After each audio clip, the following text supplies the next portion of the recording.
Hello po, no? Sir Bong po. Bong Danog po. Daming nagsisend sa akin, no? Itong post na to, no? Ayan, no? Yung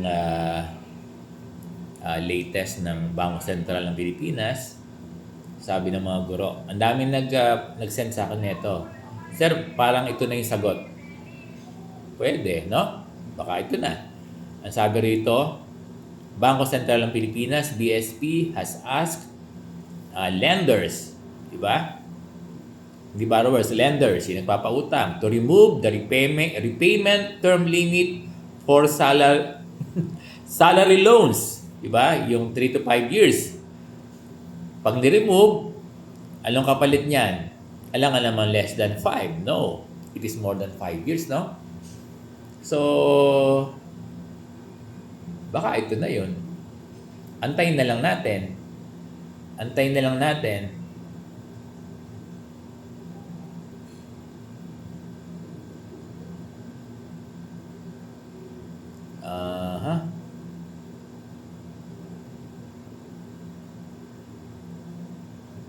Meron na palang inisyong base rito na drop ng circular. Tapos comments due by April 20. Baka pag ganito, dear teachers, kayo na. Baka next month lang, no? Or yes. Baka May lang, meron na, no? Itong long-term loan. Yung ating projection. Kung legit ito, yun nga lang. Kung legit ba ito?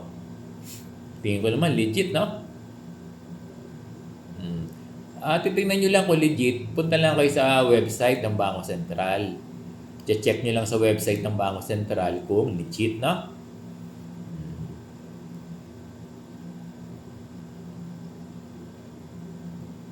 So, kung legit itong post ng Bangko Sentral ng Pilipinas, BSP has asked lenders to remove the repayment term limit for salary loans na yung 3 to 5 years. Sabihin, babaguhin nila. Kapag babaguhin, ano ang ating thinking, assumption? Mas matagal na bayaran, mas long-term na payment para sa mga loan. So, hindi lang to para sa teacher, o para sa lahat ito. Pero kasama tayo doon kasi sa mga borrower, Baka yan na yun.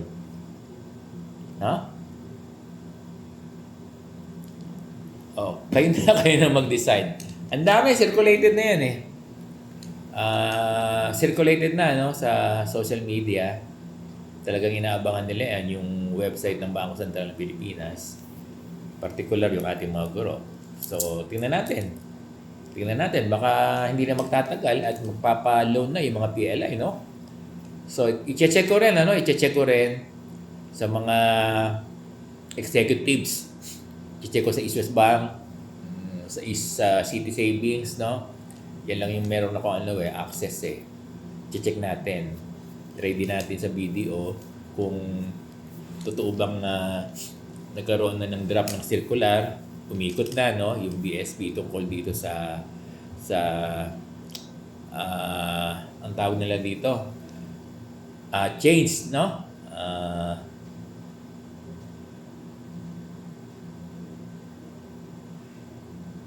ayun, alisin na yung repayment limit, di ba? To remove the repayment limit to 3 to 5 years. Ang understanding natin dyan ay bigyan yung mga borrower ng mas mahabang taon ng pagbabayad. Baka yan na yung 7 years to 10 years loan. Kasi kung magkakaroon ng ganyan, ano lang yan? Kundi 10 years, 7 years, 10 years. Kasi yung una, yung existing ngayon, 3 to 5 years.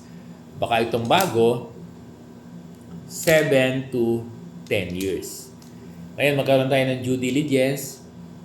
Tanungin na natin. Ako, magtatanong din ako sa kakilala ko sa East West Bank, sa City Savings, and other bank. Magre-research ako. Tatanong ko kung ito bang sinasabi ng BSP ay alam na nila. So, ano tingin nyo, dear teachers? Positive na ba? O paano? Pero, let's wait pa rin. Kahit may nakikita na tayong na very positive, kaya lang, unless na nai-implement na ng actual, ng realidad siyempre, yun ang basis natin. Kahit na alam na natin na abot kamay o malapit na, kaya lang, ang magmamatter dyan ay yung kung talagang in-apply na, yung nai-implement na at nakakapag-apply na tayo. Bakit tayo? Ako din naman. Hindi na pala ako pwede, no? Yan sa 7 years sa 10 years loan, kayo lang. Kasi 5 years na lang ako in the service So, the teachers, hindi sabihin, pwede na bang panghawakan? Wag muna. Mahirap ma-disappoint. Pero by now, na nakikita natin na mukhang positive, mag-wait pa rin.